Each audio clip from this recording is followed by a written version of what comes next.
Avant de commencer le chapitre sur la trigonométrie, nous allons d'abord faire quelques révisions. Tout d'abord, nous allons nous exercer sur les angles. Je vais tracer un triangle équilatéral A, B, C.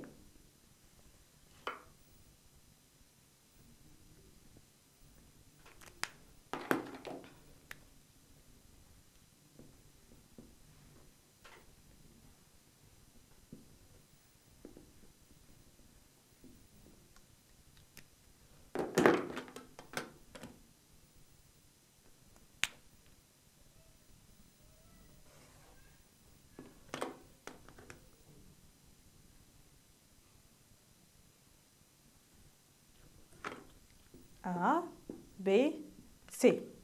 Maintenant, on demande de calculer la mesure de chaque angle.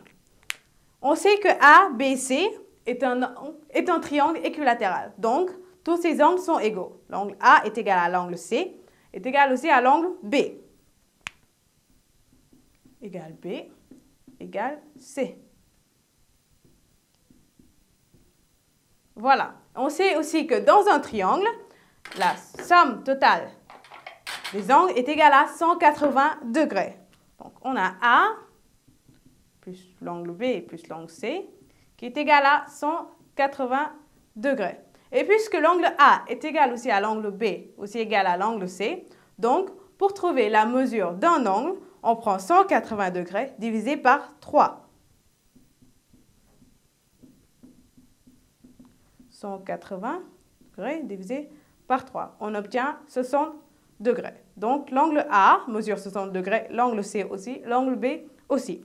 Donc, dans un triangle équilatéral, la mesure de chaque angle est égale à 60 degrés. Maintenant, on va passer à l'activité suivante. Là, il s'agit d'un triangle isocèle.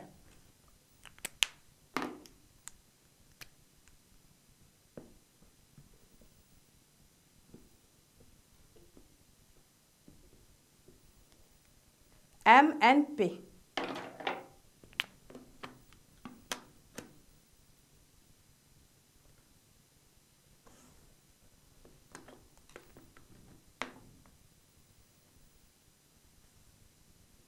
Voilà.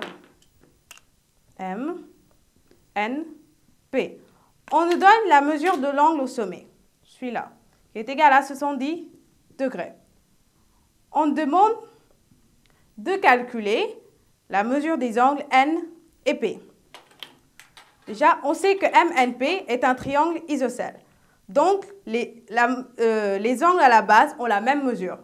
L'angle N est égal à l'angle P. Et puisqu'on sait que dans un triangle, la somme des angles est égale à 180 degrés, donc, on peut trouver la somme des angles N et P. N plus P égale 180 moins 70.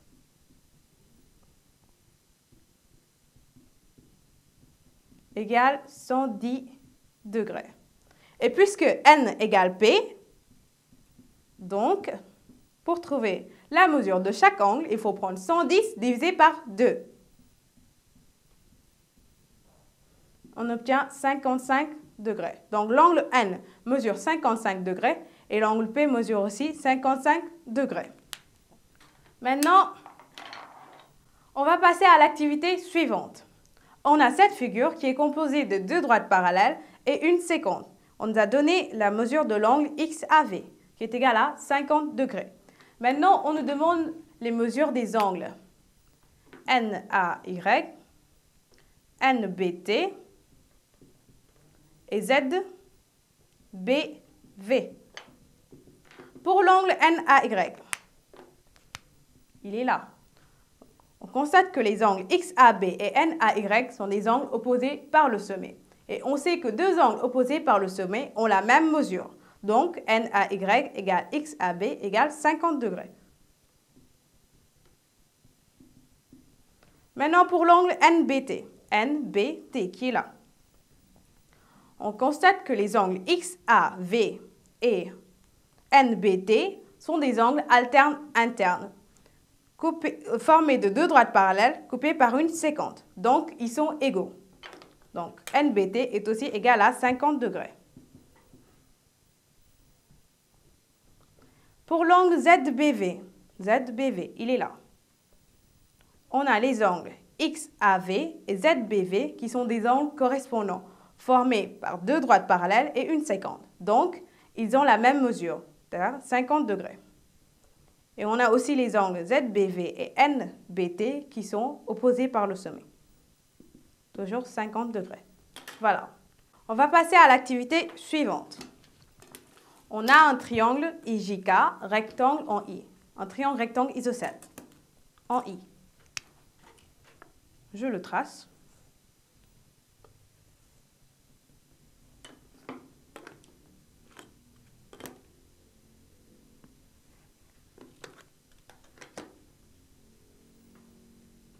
Le point I. Il est aussi isocèle en I.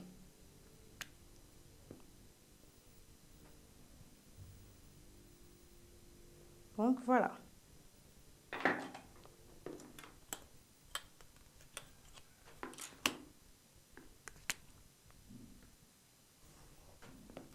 J et K.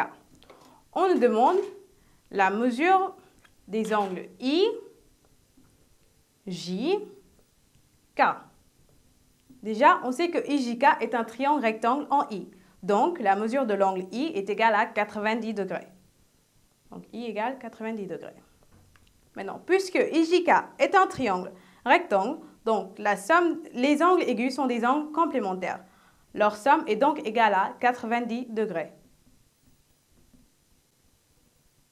Et puisque IJK est aussi isocèle en I, donc les angles J et K sont égaux. Donc, J égale K. Voilà. Maintenant, pour trouver la mesure des angles J et K, il faut prendre 90 degrés divisé par 2. On obtient 45 degrés. Donc, l'angle J est égal à 45 degrés et l'angle K est égal aussi à 45 degrés. On va passer à l'activité suivante. On a TAP qui est un triangle rectangle en A et on nous a donné la mesure de l'angle P qui est égal à 53 degrés. On demande la mesure de l'angle T. Et on sait que dans un triangle rectangle, les angles aigus sont complémentaires. Donc, T plus P égale 90 degrés.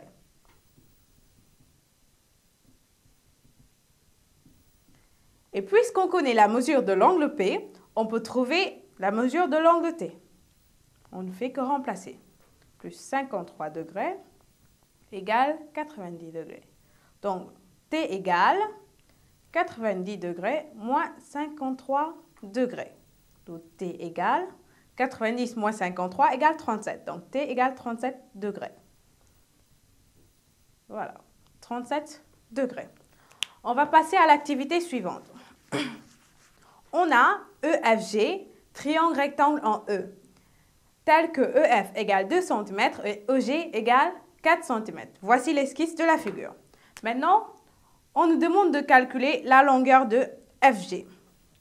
Déjà, on sait que EFG, triangle rectangle en E. Donc, d'après le théorème de Pythagore, EF au carré plus EG au carré égale FG au carré. Égale FG au carré. Et là, je remplace EF au carré égale 2 au carré. EG au carré, 4 au carré, égale FG au carré. Donc, FG au carré égale 2 au carré, c'est 4. 4 au carré, c'est 16. FG au carré est donc égal à 20. FG égale racine de 20. On décompose 20 en produit de facteurs, dont l'un des facteurs est un carré parfait. Donc 20, c'est 4 fois 5, et 4 est un carré parfait. Racine de 4 fois 5. Et là, puisqu'on a racine de 4 fois 5, il y a une propriété qui dit que racine de a fois b est égale à racine de a multiplié par racine de b. Donc, racine de 4 fois 5 égale racine de 4 multiplié par racine de 5. Donc, FG égale racine de 4 multiplié par racine de 5. Donc, FG égale, racine de 4, c'est 2. 2 racine de 5 cm. Et voilà.